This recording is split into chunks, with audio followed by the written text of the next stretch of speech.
I'm Ted Woerner, and this is The Skinny. Hi, this is Angela Savage, and this is The Skinny. From the Fatheads Eyewear Studios in Speedway, Indiana, this is The Skinny. Brought to you by Toyota, Rhino Classifieds, General Tire, and Dream Giveaway. This segment of The Skinny is brought to you by Toyota. Welcome to The Skinny, another great show coming your way here from Speedway, Indiana. Michael Young has joined me at the desk, and a couple of great guests have joined us here in the studio. A little bit different than our shows have been in the past, and I'm really looking forward to this one. This was a connection through Michael. Thanks, bud. I appreciate this, and I'm really looking forward to the show. It's going to be fun. It's a story that we don't often hear about. It's a story about what happens after tragic incidents happen and how two separate lives came together to make this great bond and a great book, which we will be talking about in this episode. So I'm going to start the show off by reading a little bit of copy just to set it up, and then we'll introduce our guest here as well. The 57th 500-mile International Sweepstakes, as it was referred to, was held at the Indianapolis Motor Speedway on Wednesday, May 30th in 1973. The 1973 race is widely considered the worst year for the running of the Indianapolis 500. Statistically, it was the track's deadliest month of May since 1937. Even almost a half-century later, it still haunts the Speedway. The race was held over 3 days due to rain and suffered two major accidents. Three competitors, two drivers, Art Pollard and David Swede Savage, and one pit crew member, Armando Turan, died during the month as a result of accidents, and another driver, David Salt-Walther, was critically injured. After 133 laps, actually about 32 plus a half, the rain-halted race was won by Gordon Johncock. The circumstances led to sweeping rule changes by USAC, some made effective for the Schaefer 500 at Pocono Raceway just 4 weeks later. Numerous safety improvements were made to the Indianapolis Motor Speedway track itself that were completed for 1974. So that kind of sets up the subjects that we have in the studio with us today. You can find out pretty much everything you need to find out about the 1973 Indianapolis 500. Google it. There's plenty of video on YouTube. That's not what we're really going to focus on here today. We're going to focus on the daughter of Swede Savage, Angela, who has joined us here in the studio, and Ted Woerner, who wrote this fabulous book that's between us here on the table. It took the time to do that and deeply involved, obviously emotionally connected. So first, let me say thanks to both of you for coming into the studio. Thank you, Ken. Pleasure to be here. So as you talked about, Michael, and I love the way you wanted to go with this show, by the way, because I would have certainly focused on Swede, but there's so much information out there that they can do on their own, and maybe it's another story another time. But to look at what has happened since his passing, what your mother had to endure, you were in her womb at the time. I believe she was 5 months pregnant or so. You have a sister that's 7 years older than you, and everything that you guys have had to endure since then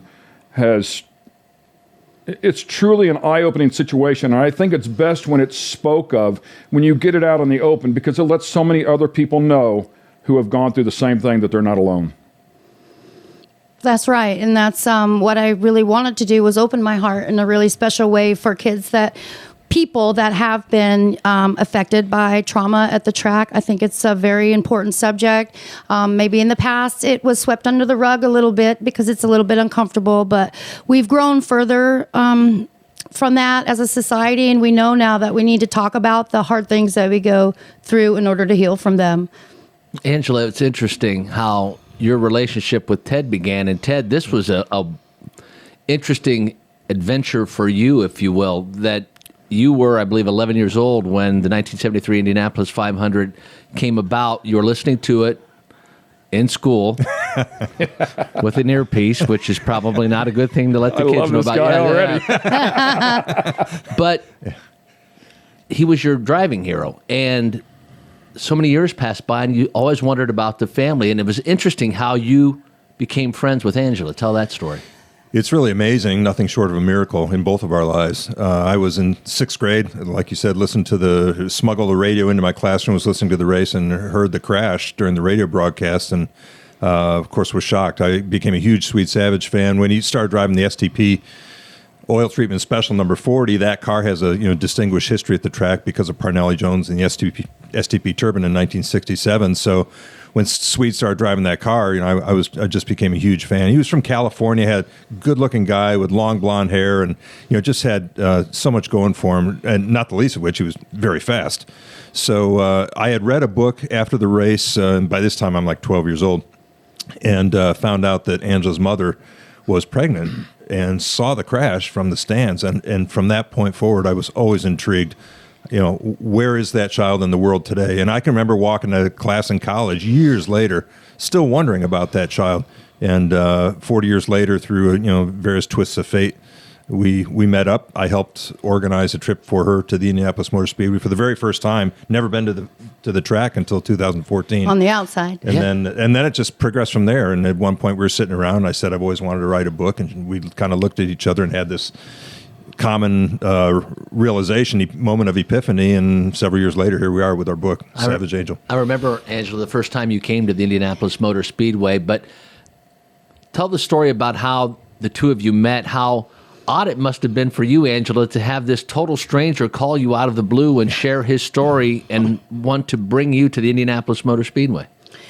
Right. It was definitely a shock. After my father died, my mom moved to California and left that part of the racing community forever, basically. And so we went on with our lives. And it was finally, people started to kind of figure out who I was on Facebook. Paul Powell actually got the whole thing started.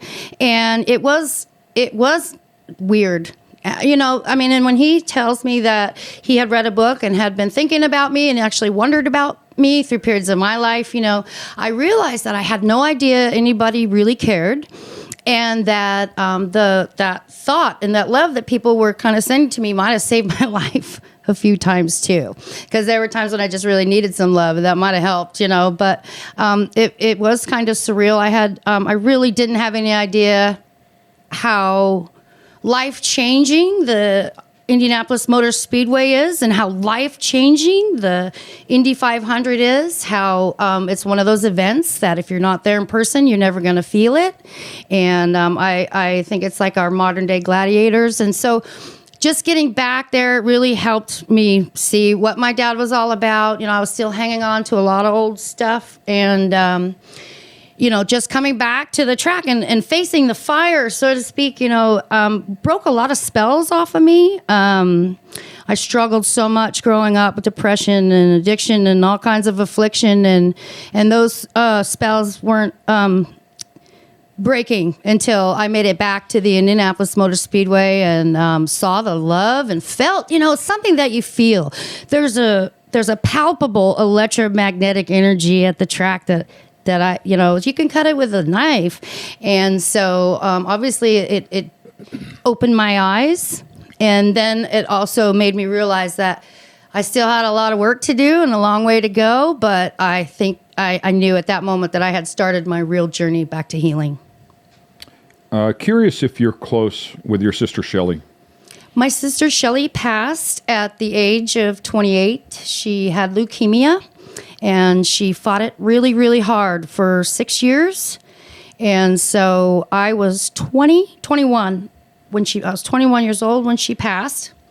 It's been some time now, but she was only 28. My dad was only 26. So having turned 48 not very long ago, it's a little bit surreal to be older than your dad and your sister, your older sister. But I'm here living my life for them too. So I believe I carry their spirits with me, and I do everything with the joy of them with me. So it's kind of like we're all back together again. So the reason I ask, and now I'm even more intrigued a bit because you had a short amount of time with her, but I'm curious because she was so young too, 7 years old, but did she have any memories of your father that she relayed to you? Yeah, she did. She was quite a bit older, and I was young, so I don't remember a lot of things, but she always shared her memories with me. But I know that she was affected by that tragedy in a horrible way. An 8-year-old little girl, I don't know how you can mentally, figure that out. And I know she struggled.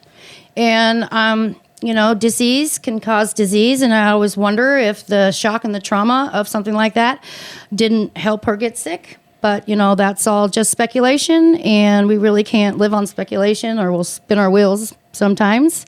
But yeah, there was definitely a loss. And she was always Swede's daughter. She just had this giant personality. I mean, huge. And she was a national water ski champion. And she was Speed an skiing, by the way. amazing, speed skiing behind a jet boat, back around Catalina and back. Oh, wow. 90 miles an hour. I mean, she was a beast. She was amazing athlete, beautiful woman. And, she left us all feeling so proud. She has had such a strong faith that even during, the last months of her life, she was still praising God and reminding us that this is God's will, not her will. And so to the very end, she was amazing, like an angel, never strayed from their faith and always pointed us to the Lord. And we know she's with Jesus, and he was her hero. So I know these are very tough questions. I get it. Even with the amount of time that's passed, clearly striking a nerve, as it should. But I think that's what we're talking about here. We want people to understand, that just how difficult it is.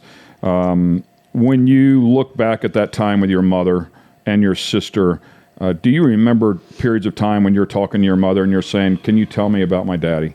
Can you tell me who he was, or why is he gone?" Or do you remember any of those periods through your life where you were just looking for some sort of explanation, some sort of knowledge?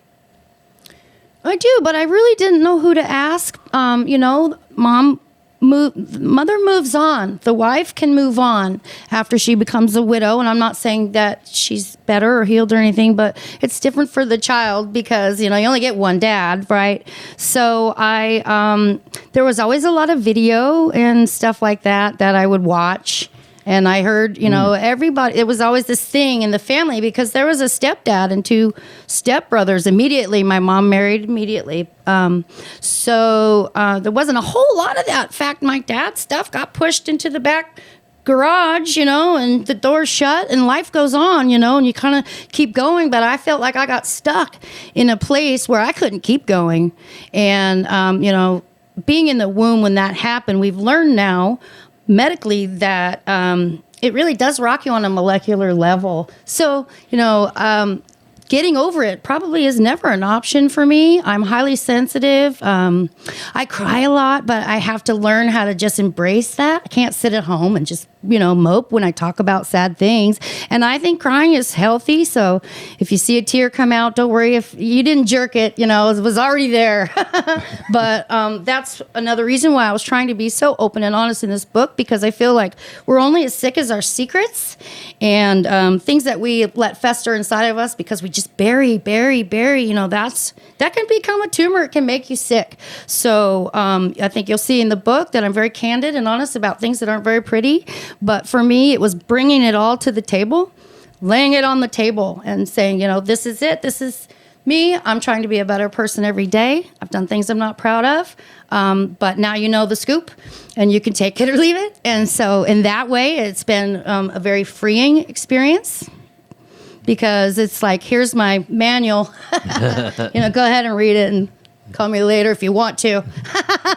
Great information for sure. We're off and running here with two great guests. We have Angela Savage here and Ted Woerner with us as we document some of the lifelong history that she's endured since the passing of her father. Stay with us. We'll be right back with more.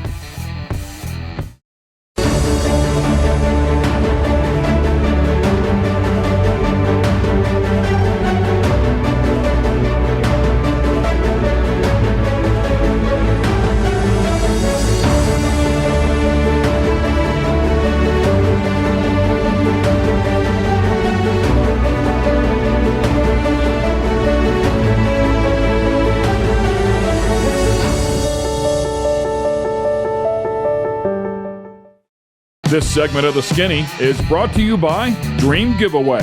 Dream Giveaway has been giving away high-end American muscle cars to raise money for charity since 2007. Dream Giveaway is known for giving away classic and new muscle and paying the federal taxes so the winners don't have to. For $25, you can jump in the game, and part of that goes to charity. You'll have a chance at winning some of the coolest cars on the planet. Check it out at dreamgiveaway.com. Welcome back to The Skinny. We have Ted Woerner alongside Angela Savage. Both have joined us here in the studio. And, of course, the historic passing of her father, Swede Savage, an extremely talented race car driver back in the day. And we had a chance to get both of them in here. And we've had a chance to speak with Angela a little bit, which, by the way, the documentation that we were able to read, you were actually going to be named something other than Angela. You ended up with the name of Angela because it was more of an angelic feel from your mother, but your initial name was going to be? Indy. Indy. My dad was going to name me Indy. That was going to be my name. And so he passed and I became the angel instead. But my whole journey has become Angela Savage to Indy, which is basically me coming back to who I would have been or should have been or could have been. Right. So I claim that name sometimes. You know, my professional profile page on Facebook is Angela Savage to Indy, because to me it's sort of a metaphor of, becoming who I'm really was supposed to be. I know this was a very special undertaking for both of you, but Ted, I've known you for a long time. I did not know that you were an author. And I don't know if this is what you anticipated your life becoming, being able to co-author a book with Angela, but the therapy, not only for you, Angela, to be able to put it all onto paper, but Ted, what was your role into this? Was it more note-taking and just allowing her to tell stories? How did you formulate what is now this book? Yeah, good question, Michael. It really, there had, first of all, had never been a biography of Swede Savage. And Angela's mother, Cheryl, Swede's widow, had been approached several times in the past, but she was finally ready to talk. And I think it was because of the trust level that Angela and I had developed through this ordained friendship of her coming to Indy for the first time and my role in that. So, in a way, it's two stories in one. It's the Swede Savage story and the Angela Savage story. And the first manuscript that we completed was worked chronologically. Swede died, Angela was born, but then with our editor Tom Staller, he suggested let's mix this up. Let's go a chapter on Swede, chapter on Angela, and it's really was a brilliant suggestion. So I've always been a decent writer, always got good grades in school, when it came to writing, and always wanted to write a book. And then, like I said, Angela and I, our eyes connected one day, and we're just like, okay, this is our shared destiny. The difficulty level for this, on a scale of 1 to 10, I imagine, let's start out, it'll be fun, and then you start getting into it, and then it becomes therapeutic, and then a lot of wounds start to open up. The therapeutic part comes later. First, it was I like to call it soul surgery. It was nothing short of soul surgery for me. We literally cut me open, got out the tumor, sewed it up. But the healing part didn't come until it was finished, because then it was finished, right? But while we were writing the book, there were days when I'd get a paragraph in and I'm falling out. I mean, these are literally all the things that have been triggering me my whole life. And so now I'm facing these triggers, right? But it didn't make them any easier at the beginning. So it's been really tough. There were times when I couldn't even get through a whole page. And I said, that's it, Ted. That's all I can do today. And he saw me a few times. I start talking about things and I literally get triggered. So I have to be very careful about that. But, now that it's done, I feel like the surgery wound is healing up and I'm 50 pounds lighter in the spirit, and it's been amazing. It's interesting, the difference between your story and an equally tragic story with Dan Weldon and his two boys. They were so young when we lost Dan, but they have the drivers around to constantly remind them of what their father was like, and stories. There's always stories that they're told about their father, and they're in that community. But you weren't really awarded that type of healing that you were, as you said, kind of by yourself. So I was very much alone. Yeah. I felt alone. So the formulation of your father, was that through stories or videos that you saw or whatever that you could garner? How did you formulate your idea of what your father was really like? Well, the first real awakening of This Is Your Dad, oh my gosh, was the Fire and Rain documentary. I don't know if you've seen it or heard of it, but somehow I got to see that when I was probably about 6 years old, and there really wasn't anybody to, say, oh, here comes a really big crash, or, oh, that was a really big crash. Are you okay? There was none of that, It's just flip in the VHS and good luck, kid. It was the 70s, it was like they're partying, whatever. And so I didn't have a lot of support that way. I think mostly it was because I didn't ask, because I sort of felt like I shouldn't bring it up. I don't want to disturb the new life, this new family, So I held everything in. I didn't feel like I had the right to do that and ruin another world or something, so it's interesting. It makes sense that you're trying to find a way.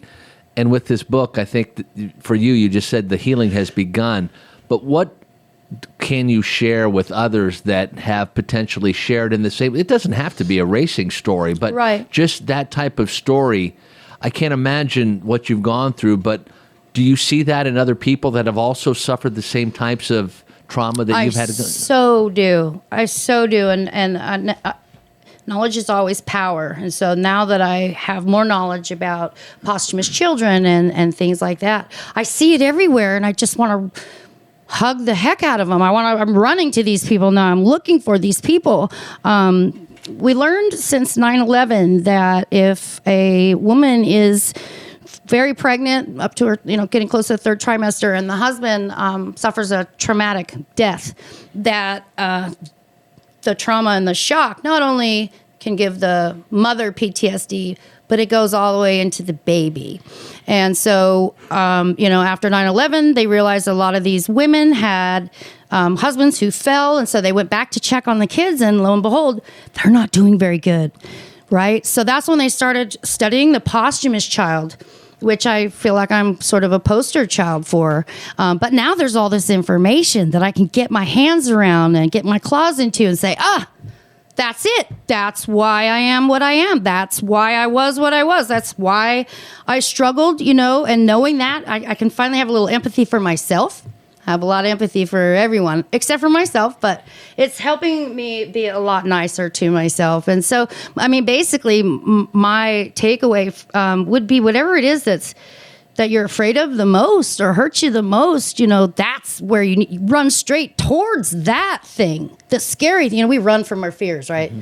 If something's scaring you or whatever, you go straight to it, and then there's answers. There's going to be answers for you behind that. So I had to face the proverbial fire, whatever, in order to get through it. And now I feel like I got buckets of water, and I want to run back to all my brothers and sisters and pull some of them out too. How's this helped you, Ted? You walked into this situation, and it became a friendship that has turned into a book, and you now co-authored this thing. But it had to have been a journey for you, not really knowing her at all, but always wondering. And then here's all this information that you're able to put down. How has this changed you, the book? It's been an incredible journey. I had all these questions in my life. When you're 11 years old and your hero dies and dies the kind of death that Swede Savage did, fortunately, he didn't die right on the track. He died 33 days later in the hospital. So there's some silver lining in that.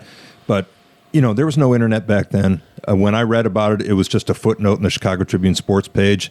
And my world was just shattered. So I just, the point I make in the book is we've always been to a football game where you see a player carried off the field on a stretcher. Well, imagine if they had announced in the third quarter that player had died. People would be horrified. But that's what it's like for me. But to finally get all the answers and to know that there was a much deeper story than I even imagined, and I knew how important this story was to get out, and Angela recognized it, and Angela's mom recognized it. It's just been nothing short of a miracle to finally get that level of understanding. Two wonderful people here with us inside of the studio. We have a little more yet to go, and you don't want to miss it. We'll be right back.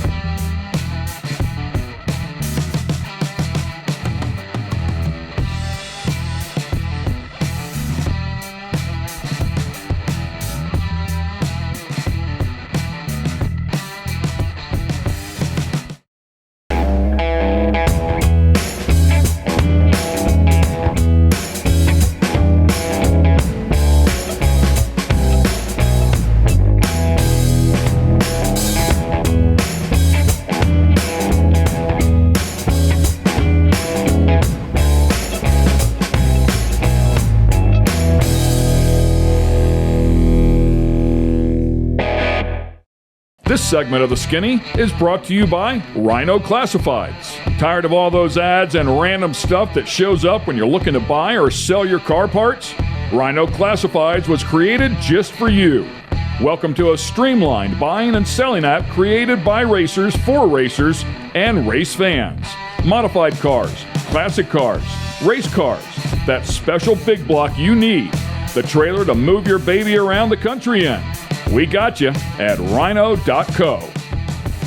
Welcome back to The Skinny. Once again, we have Angela Savage here in the studio with us and Ted Woerner alongside. This great book that they have collaborated on and put out. We'd certainly urge you to get a copy, and we'll have them, we'll post something here at the end of the show as well, show you exactly where to go to get it. When I hear you talk about being a child, and you didn't want to upset your mother. You didn't want to upset the apple cart that was flowing along pretty nicely, but you wanted to know. And I think to myself, how many kids are in their house today that are the same way? They want to ask some questions, but they're afraid they're going to upset somebody, so they just stay silent. They hold it in. They hold it in. And it could be about anything. Maybe a problem that they're having at school, or what. It could be anything. And I think the message there is for those kids to not be afraid. Bring it up. Talk to your parents. Talk about it. I mean, I know the situation isn't always good for the child that way, but I think far and away it probably would be a best scenario to bring it up. So thanks for your insight on that stuff. I just think that stuff is so powerful for other people to hear that you've gone through that. And the best way to get around it is to just bring it up. Just ask the question, and deal with it. Yep. And for you, Ted, totally different question. Michael kind of alluded to it. And you've said this a couple times now on the show, that this guy was your hero. You're 11 years old. Right. This guy was your hero. Right. How important was the Indianapolis 500 to you, that a driver in that day, when motorsports drivers were not mainstay names like, I mean, there were a couple, but it wasn't like football and baseball. Right. But to have a hero that was a race car driver, and by the way, not somebody that had been on the tour for a number of years either. Right. No, it was hard. And then, as we remember, Peter Revson was killed the following March, and then a year after that, Mark Donohue, was killed in Austria. So boom, boom, boom. It's just. But Swede Savage was the first. Really heart-wrenching, and racing was different back then. We know that. And the cars were so much more dangerous, and so much advancement in speed had happened just in a short period of time. The pole-winning car in 1971 wouldn't have even made the race in the following year. Speed had increased 27 miles an hour in 3 years, and Swede Savage was right at the breaking those barriers. I mean, we've got one crew member that said we were getting calls from the Speedway in March testing that Swede was breaking 200. They had him on a hand watches. And that was the goal that year, was to get over 200. Yeah, and pole day was 250,000 people in the stands anticipating that first 200-mile-an-hour lap. And then, when Swede Savage comes along, this, good-looking guy with wavy blonde hair from California, protege of Dan Gurney, he was a very captivating personality that everybody fell in love with. It just wasn't me. How has the book been received thus far? I'm sure you guys have done several book signings. What's been the most, how it's been received, but have there been stories of people sharing that just you never thought even possible? Yeah, I mean, we hear all the time.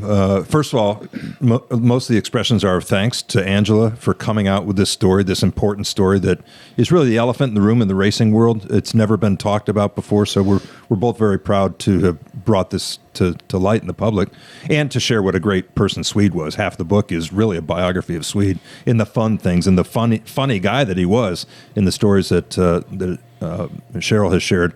So. Yeah, it's been very rewarding to hear the feedback. Angela, wouldn't you agree?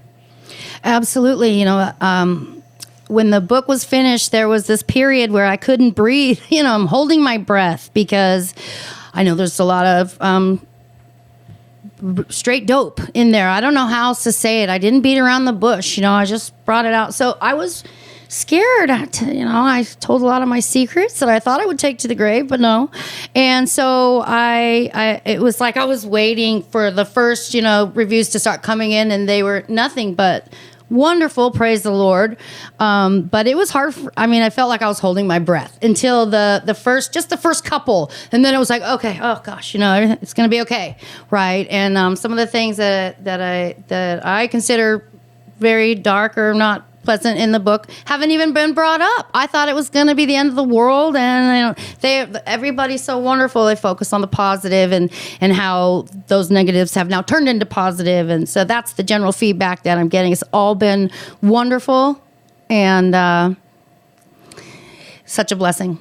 What were your two favorite stories, each of you? What is your favorite, and what is your favorite of your father, of Swede, that are in the book? I had the pleasure of traveling with Cheryl to Santa Ana, this tiny little apartment that they had just a week or so ago. And so Swede and Cheryl were getting ready to fly to Michigan. Pat Patrick had sent his private plane to dispatch them back to Michigan, where they were going to sign the deal. And so they both get in the car. They look at each other. Where's the car key? And they realize they'd locked the car key inside their apartment. So, so Swede is very perturbed. He kept it under, Cheryl could tell he was quite upset. So he walks up to the door of the apartment and just bashes it in. Swede was 6'1", 190 pounds, a star football player, bashed the door in, got the key and propped the door back, just kind of propped it into position. And then they left for the airport, and they came back a day or two later, and the door was still there, and everything was safe inside. But that's a pretty funny story. Wow. What about you, Angela? See, my dad was a jeans and hang ten t-shirt guy with Vans, right? And so when he was going to go see President Nixon, and he brought it up just the night before, whatever, they're sitting at the couch, whatever. He's like, oh yeah, I'm going to the White House tomorrow. My mom's like, what? She's like, yeah, I'm going to go meet President Nixon tomorrow. And so, wife, being a good wife, she's holy what? What are you gonna wear? They don't have anything. Oh my gosh! And she calls her mom, and so they the department store's open for an hour. They run to the department store, and they're looking for suits or whatever for Swede, and then they realize they can't find him. Where'd he go? Where'd Swede go? And they're all panicking. The store's closing. Total chaos. And so finally he pops out. He was hiding in like the rack of clothes. He had climbed in the middle of the rack of clothes, and he was just sitting there, throwing in bait, just watching everybody freak the heck out. And then, he came out at the last minute, and everything was fine. He got the suit. But what we took away from that moment, really, there's this photo of my dad when he was actually shaking President Nixon's hand, and he's just got this grin on his face that he just cracked a really good joke. And what's Jaganian? JC Agajanian. JC, he's cracking up in the background, and President Nixon's cracking up, and I just love that photo because my dad's the guy that would go and crack him, make him laugh, and I'll do anything for a laugh. They're very similar. I have no ego, not a lot of pride or shame. So we're always trying to make it funny. And so I love hearing what a punk he was. And, I'm just like him, and I learn that more and more every day. I really carry that savage spirit, and I'm more of a racer than like, a trophy girl, whatever, right? So the more I hear about Swede, the more I'm like, yeah, that makes absolute sense. Apple and tree, not very far, and he's a rabble rouser. Yeah. Oh yeah. Does anyone say that anymore? And you are too. He liked to stir the pot. Yeah. Stir the pot, and so in some ways, when I'm just kind of being a goof and pranking people, I'm hanging out with my dad, too. How can they get the book before we let you guys go? Savage42.net. We have a website. There's information on the book, and then you can order it there as well. So savage42.net. What a great show. We have so many great racers in here and people surrounded by this industry, but this one for sure is in a lane of its own. Ted, can't thank you enough for following your heart. Thank you. And pulling this relationship back together and helping this woman out who was just a small child and clearly lost for a while. Right. And you were able to bring her back to center. That's big, big stuff, man. That's huge stuff. Thank you. And I thank you because I feel like, I've got wicked goosebumps, but I feel like I met a little bit of Swede today. Oh, gosh. Thanks for saying that. It's so cool just to have your personality in the studio and to think that's some of that energy and some of that craziness right there. I'm wearing his watch. I just want to show you. Wow. I brought a piece of it with me. It's a cool Omega Speedmaster watch. He's wearing it in all of his pictures. He was actually wearing it when he crashed. It's kind of a miracle that it exists. So I wear it every day. It doesn't tell time, but I don't care, right? And then I also wear his wedding ring too every day. And so I like to think that I'm definitely carrying his spirit with me everywhere I go. So I really appreciate you saying that. No question. Wonderful, wonderful stuff. So, and there's the skinny on two wonderful people. Hope you enjoyed the show. Thanks for being with us here on The Skinny. This episode has been brought to you by Toyota, Rhino Classifieds, Dream Giveaway, and General Tire. For the latest in sunglasses, optical frames, accessories, and apparel, be sure to check out fatheads.com. That's Fatheads with a Z.